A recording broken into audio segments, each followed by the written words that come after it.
আচ্ছা এখানে দেখেন, তাহলে আমরা আজকে কি করতে যাচ্ছি, দ্বিতীয় অধ্যায় তাপের প্রকৃতি ও যান্ত্রিক ক্ষমতা এই চ্যাপ্টার করব। তো এই চ্যাপ্টারের সংক্ষিপ্ত প্রশ্ন আমরা মোটামুটি মাত্র 3টা করলেই হয়ে যাবে।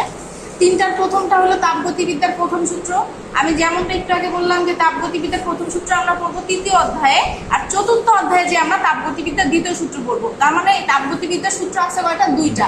তো আমরা 2টা সূত্রই ইজি, এবং 2টা সূত্রের মধ্যে যে কোনো একটা সূত্র কিন্তু প্রতিবার পরীক্ষায় আসতেছে। তো আমি বাকিগুলো নিয়ে পরে কথা বলি। তাপগতিবিদ্যার প্রথম সূত্র এইটাই আমরা আগে একটুখানি শিখি। আচ্ছা, তো তাপ যে একটা শক্তি সেটা তো আমরা জানি, তাই না? তাপ যে একটা শক্তি, তো এই তাপ শক্তি দিয়ে কিন্তু আমরা কি করতে পারি, বিভিন্ন ধরনের যন্ত্রপাতি বানাইতে পারি, এবং এই যন্ত্র দিয়ে কি করি, বিভিন্ন ধরনের কাজ করি, তাই না?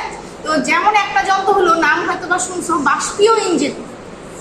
আফসার একটু দেখো এটা, এই লেখাটা দেখা যাচ্ছে কিনা? হ্যাঁ, আপনার এখন দেখা যাচ্ছে। যাচ্ছে দেখা।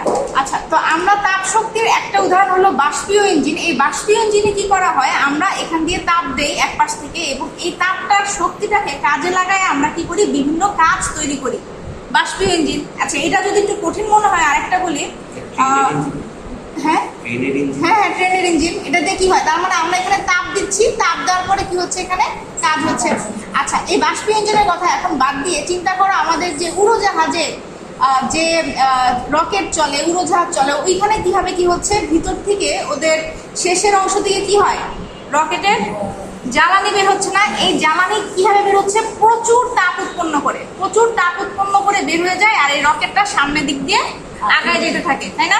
তার মানে এই তাপ যে জিনিসটা, তাপ জিনিস দিয়ে কিন্তু দুনিয়ার অনেক কাজ সম্পন্ন হয়। এতটুকু তো আমরা ক্লিয়ার। তাইলে আমরা এত কঠিন কঠিন ইঞ্জিন বাদ দিলাম, আমরা ভাবি একটা যন্ত্র, যে যন্ত্রতে আমরা তাপ দেই, তাপ দিলে আমরা কি পাই, একটা আউটপুট হিসেবে কাজ পাই। অর্থাৎ আমরা ইনপুট হিসেবে তাপ দিই, আউটপুট হিসেবে কি পাই, কাজ পাই। আচ্ছা, তাহলে আমরা দেখি এখানে কি বলছে, তাপগতিবিদ্যার প্রথম সূত্রতে বলছে, যখন কোনো কাজ সম্পূর্ণরূপে তাপে বা তাপ সম্পূর্ণরূপে কাজে পরিণত হয়, তখন তাপ সর্বদা কাজের সমানুপাতিক হয়।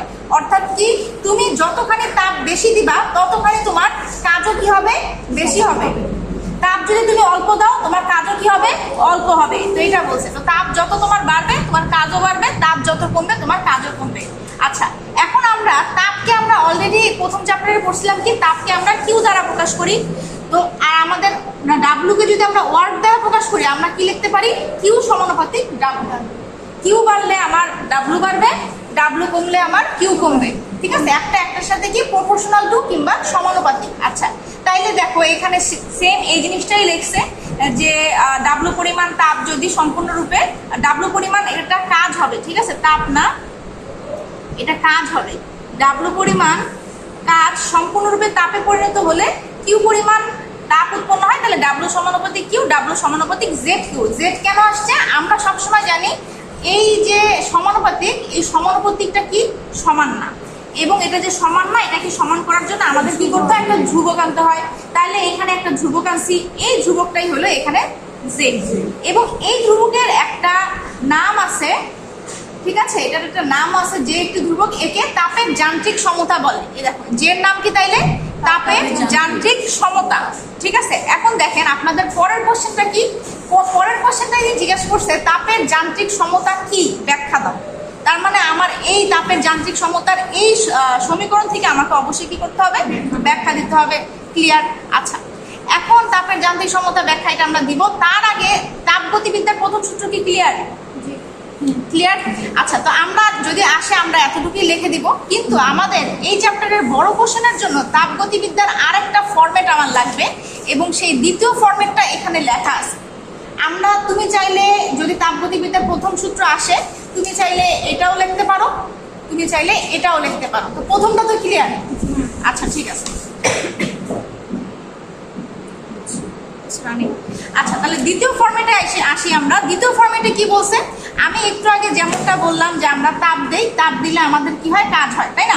এটা আমরা দেখলাম। তো বিজ্ঞানী ক্লসিয়াস, বিজ্ঞানী ক্লসিয়াস এই যেই সিস্টেমটা, সেটাকে আরো বেশি ভালোভাবে সংজ্ঞায়িত করছে। সে কি করছে, সে বলছে শুধু যে আপনারা বলতেছেন তাপ দিলেই কাজ হবে, ব্যাপারটা এমন না।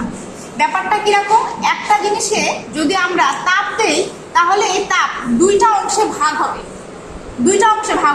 কিভাবে ভাগ হবে, একটা অংশ অংশ কি করবে, যেই কার্য সম্পাদনের জন্য তুমি ব্যবহার করছো সেই কাজটা তো হবে, একটা অংশ সেটা হয়ে গেল। আরেকটা অংশ নষ্ট হবে কিংবা আরেকটা অংশ অন্য একটা কাজে ব্যবহৃত হবে। কোন কাজে ব্যবহৃত হবে?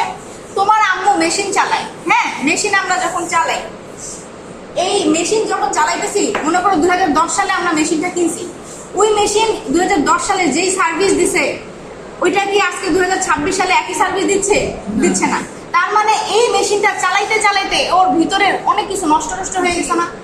তার মানে এই যে জিনিসগুলো যে নষ্ট হয়ে গেল, এটার ভিতরের জিনিস কলকবজা যে নষ্ট হয়ে গেল, এই নষ্ট হওয়াতে কি যেই পাওয়ারটা দিছি, যে পাওয়ারটা ইনপুট করছি সেটার কিছু অংশ ব্যয়িত হয়েছে না।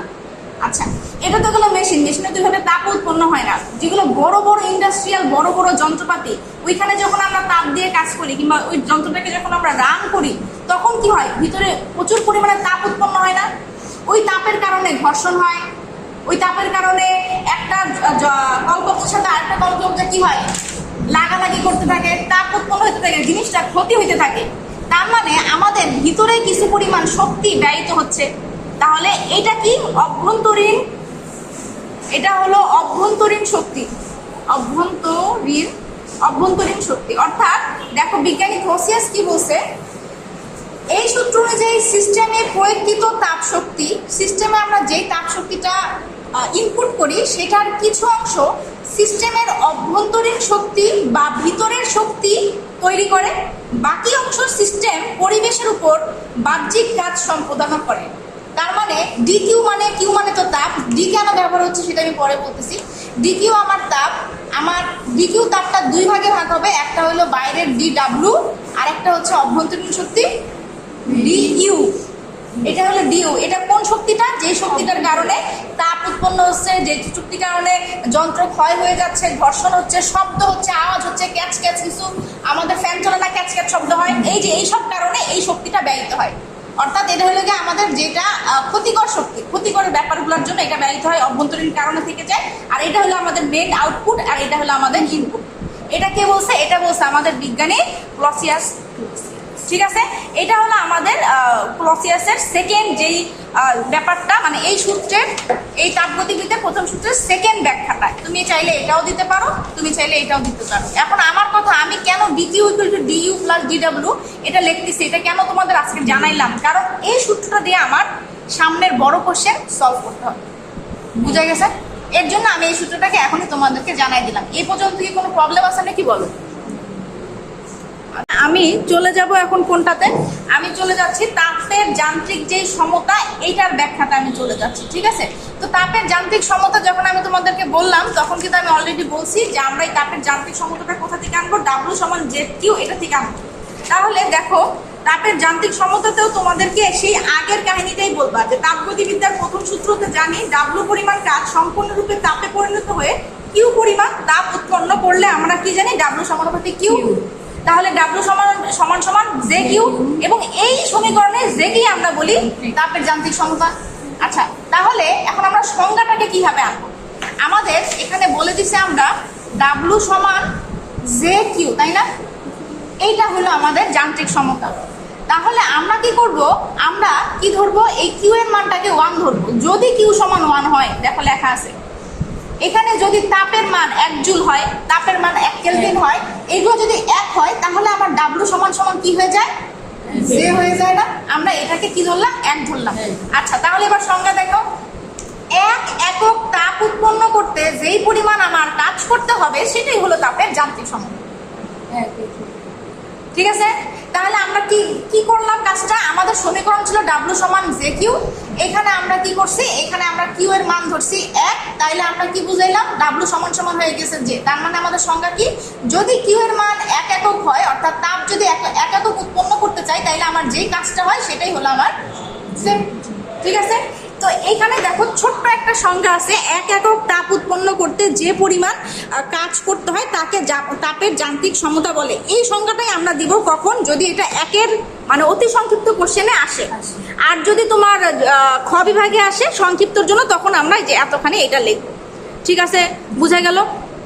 এই তো এইটার সাথে তাপের যান্ত্রিক সমতা যদি হয়ে যায়, আমরা এখন কি করব, তাপের ক্যালোরিক মতবাদ 3 নাম্বার। এটা খুবই ইজিয়েস্ট। এটা ক্যালোরি মতবাদ যেটা আছে, এটা ক্যালোরি না, ক্যালোরিক মতবাদ। তো এই ক্যালোরিক মতবাদটা খুবই ইজি জিনিস। এটা অলরেডি তোমরা প্রথম দ্বিতীয় চ্যাপ্টারে পড়ে আসছো। তো দেখি এটা ক্যালোরিক মতবাদটা কি বলছে। আচ্ছা, আমরা ক্যালোরিকে আমরা সবসময় আগেও কি পড়ছি, আমরা পড়ছি যে দুইটা বস্তুর যখন একটা টেম্পারেচার বেশি থাকে, একটা টেম্পারেচার কম থাকে, তাই না? একটা টেম্পারেচার মনে করো 60 ডিগ্রি, একটা টেম্পারেচার মনে করো 30 ডিগ্রি। তাহলে সবসময় কি হচ্ছে, যেটার বেশি টেম্পারেচার, সেই বেশি টেম্পারেচার থেকে কি হয়, অল্প টেম্পারেচারের কাছে তাপটা কি হয়, ট্রান্সফার হতে থাকে, যেতে থাকে। আচ্ছা, এখন এই তাপটা যে যেতে থাকে, এই তাপটাকে কি আমরা কোনো বস্তু ধরছি? না। এটা কি কোনো বস্তু? বা এটা কি ওই যে চিনির গুঁড়া, লবণের গুঁড়া যে যাইতেছে কিছু একটা? তাহলে এই তাপের ক্ষেত্রে তাপ যেটা যাচ্ছে সেটা কিন্তু এরকম কোনো বস্তু আমরা ধরি নাই, তাই না? যেটা লেটেস্ট বিজ্ঞান, আধুনিক বিজ্ঞান কিন্তু বলে নাই যে তাপ এরকম একটা জিনিস, এটা যাইতেছে, কিছুই কিন্তু আসলে যায় না, এটা একটা ফিলিংস যাচ্ছে, তাই না? হ্যাঁ, এখন না তাপ আসলে ওইরকম কোনো জিনিস তো না, এটা তো তুমি শিওর। বাষ্পীয় কিছু না যে বাষ্প ধোয়া টোয়া এরকম কিছু, হ্যাঁ ওইরকম ভাবতে পারো। এরকম আসলে প্রথম ক্ষেত্রে আমাদের বিজ্ঞানীরাও ভাবছে যে তাপ হয়তো বা এরকম কিছু, এবং বিজ্ঞানীরা তখন যে তাপের মতবাদটা দিছে সেটাই হলো তাপের ক্যালোরিক মতবাদ। দেখো আমরা ক্যালোরিক মতবাদ একটু দেখি যে কি বলছে। দেখেন এখানে বলছে তাপের ক্ষেত্রে বিজ্ঞানী ক্যালোরিকের মতবাদে বলা হয়েছে কি, তাপ হলো এক ধরনের অদৃশ্য ভরহীন তরল পদার্থ। চিন্তা করো, তুমি বলতেছিল ম্যাডাম এটা হয়তো বা বাষ্প টাইপের কিছু হইতে পারে। ওরা প্রথমে কি ভাবছিল, তাপ হয়তো বা একটা অদৃশ্য ভরও নাই, এটা ভর নাই, কিন্তু আবার তরল পদার্থ। এখন আমাকে একটু বলো, যেটা তরল পদার্থ এটা কি ভরহীন হওয়া সম্ভব? না। না। সকল তরল পদার্থ, কঠিন পদার্থ সবকিছু তো ভর আছে। আসলে তাপ কিন্তু কোনো পদার্থই না।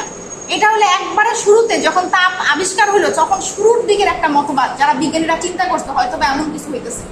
তো তাপ ভরহীন তরল পদার্থ ধরছে, যাকে এই ভরহীন তরল পদার্থকে আর কি বলছে, এটা হলো ক্যালোরিক। ওটা নাম দিছিল যে ভরহীন তরল পদার্থ ধরলাম, এটাই হলো ক্যালোরিক। এই ক্যালোরিক কি হয়, এক বস্তু থেকে আরেক বস্তুতে ট্রান্সফার হয়, যেটা সম্পূর্ণই একটা বানোয়াট ব্যাপার।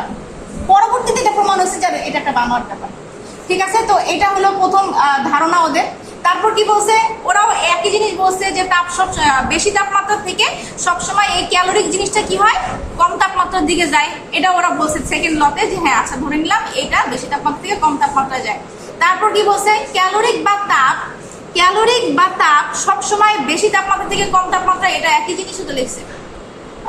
আচ্ছা, ক্যালোরিক বা তাপ সবসময় বেশি তাপমাত্রা থেকে কম তাপমাত্রার বস্তুতে যাবে, এটা একটা বলছে। আর এটা কি বলছে, এই যে যেটার তাপমাত্রা বেশি, এটা টেম্পারেচার বেশি না হাই, আর এটা টেম্পারেচার লো। ওরা বলছে যেটার টেম্পারেচার হাই সেটাতে ক্যালোরিক জিনিসটা অনেক বেশি থাকে, এটাতে ক্যালোরিক কি থাকে, বেশি থাকে, আর এটাতে ক্যালোরিক কি থাকে, কম থাকে। এর জন্য বেশি থেকে কমের দিকে যায়। বুঝা গেছে? ক্যালোরিক জিনিসটা এই যে এটাই ওরা, তুমি যে একটু আগে অপশন আছে আমাকে বললো যে ম্যাডাম ক্যালোরিক হয়তো বা বাষ্প টাইপের কিছু একটা হইতে পারে, বাষ্প টাইপের। অদৃশ্যমান। ওটা তো এটা কার মাথা থেকে বেরোছে, অপসরের মাথা থেকে বেরোছে যে হ্যাঁ বাষ্প হইতে পারে। বিজ্ঞানীর মাথা থেকে কি বেরোছে, আসলে এটা তরল পদার্থ চিন্তা করছে, কিন্তু আসলে এগুলোর কিছুই না। ম্যাম খাবার খাইলে একটা ক্যালোরি যুক্ত হয় না, ওটা কোনটা? খাবারের টেবিলে লেখা থাকে ওইটা ক্যালোরি, এটা ক্যালোরিক না। এটা দেখো ক্যালোরি, খাবারেরটা তো ক্যালোরি, এটা শক্তি একক হিসাবে, খাবারের একক হিসাবে সিমিলার না। তো ম্যাম তাপ কি কোনো জিন যেটা অন্য ডাইমেনশনে থাকে আমরা দেখতে পারি না, এটা কোনো কিছু কোনো পদার্থই না, এটা আলোকে। আচ্ছা যাই হোক, আমরা আপাতত বিজ্ঞানীরা যা বলতেছে তা পর্যন্তই শিখি। তো দেখেন এরপরে ক্যালোরিক তাপ সবসময় বেশি তাপমাত্রা থেকে কম তাপমাত্রার বস্তুতে প্রবাহিত হয়, এ পর্যন্ত ঠিক আছে। 4 নম্বরে কি বলছে, ক্যালোরিকের 4 নম্বর মতবাদ বলছে, যেটা আমরা অলরেডি 1 নম্বর চ্যাপ্টারে পড়ছি, ঘৃত তাপ সমান বর্জিত তাপ। তাপ যেটা আমরা গ্রহণ করবো সেটাই আমরা বর্জন যেটা করা হয় সেটা আরেকজন কি করে, গ্রহণ করে। আচ্ছা, ক্যালোরিক গ্রহণ করলে বস্তু গরম বা প্রসারিত হয়, ক্যালোরিক বর্জন করলে বস্তু ঠান্ডা হয়ে সংকুচিত হয়। এটা আমরা কেমনে করছি, আমরা এটা জানি যে যখন কোনো একটা বস্তু তাপ গ্রহণ করে তখন সে কি করে, গা ছেড়ে দেয়, প্রসারিত হয়। আর যখন কোনো একটা বস্তু তাপ বর্জন করে সে ঠান্ডা হয়ে হয়ে সংকুচিত হয়। এখানে সেম লাইনটা তাপ না বলে বলছে হলো যে ক্যালোরিক। ঠিক আছে, তাইলে এই গেল 5টা পয়েন্ট, খুবই ইজি পয়েন্ট। এটা যদি এসে পড়ে আমরা বাংলায় এটা লিখবো। প্রথম পয়েন্ট ভরহীন তরল পদার্থ, তারপরে যেটা গরম সেটাতে ক্যালোরিক বেশি, যেটা ঠান্ডা সেটাতে ক্যালোরিক কম। 3 নাম্বার পয়েন্ট গরমটা থেকে ঠান্ডাটাতে হ্যাঁ। ক্যালোরি প্রবাহিত হয়। 4 নাম্বার পয়েন্ট গৃহীত তাপ সমান বর্জিত তাপ। আর 5 নাম্বারটা হচ্ছে যদি ক্যালোরিকে আমি গ্রহণ করি তাহলে আমি প্রসারিত হব, আর যদি আমি বর্জন করি তাহলে আমি সংকুচিত হব। ঠিক আছে, এটাই হলো তাপের ক্যালোরিক মতবাদ। ক্লিয়ার?